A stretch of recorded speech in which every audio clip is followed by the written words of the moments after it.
नुनुक मायक मोटा जे बड़ी बसाई रे हमर बहु मोटा जे बड़ी बसाई रे। ए दादा हमर बहुई रे, ए दादा हमर बहुई रे, नुकाई नुकाई खैनी खाहै रे। ए दादा हमर बहुई रे, नुकाई नुकाई खैनी खाहै रे। आर छुटुक माये पेचर पेचर बड़ी ठुकै रे हमर बहु यहाँ तहाँ बड़ी ठुकै रे। ए दादा हमर बहुई रे, जाकी टेक तोरे खैनी राखै रे। ए दादा हमर बहुई रे, आर नुकाई नुकाई खैनी खाहै रे।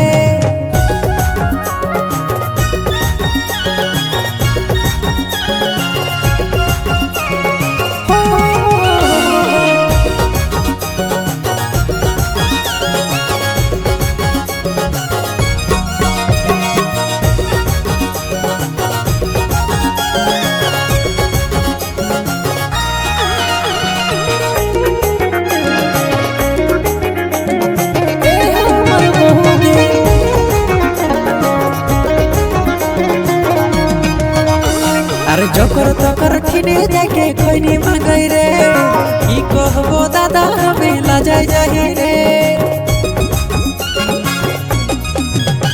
अरे जकर तकर ठिने जाके खैनी मांगै रे, की कहबो दादा हमें लाजाई जाही रे। हमर ससुर के ठिने मांग के खाहै रे, निजे कर बाप के ठिने मांग के खाहै रे। ए दादा हमर ससुर बेटी टिके खैनी खवै रे। ए दादा हमर बहुई रे, नुकाई नुकाई खैनी खाहै रे।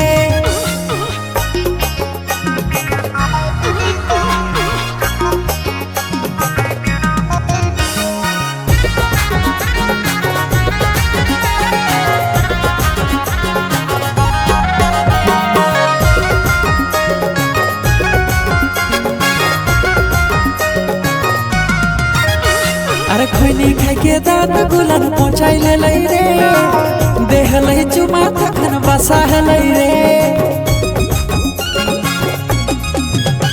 अरे खैनी खाई के मारी गालन पहुँचाई ले रे, नुनुक मायक मोटा जे बसा रे। राती सुतो के समय खैनी खाई रे, भरे भरे सुत उठ के खैनी खाई रे। ए दादा हमर बहुई रे, हमर बहुई रे, अरे मांग मांग के खैनी खाहै रे। ए दादा हमर बहुई रे, दांत गिला पहुँचाई ले रे।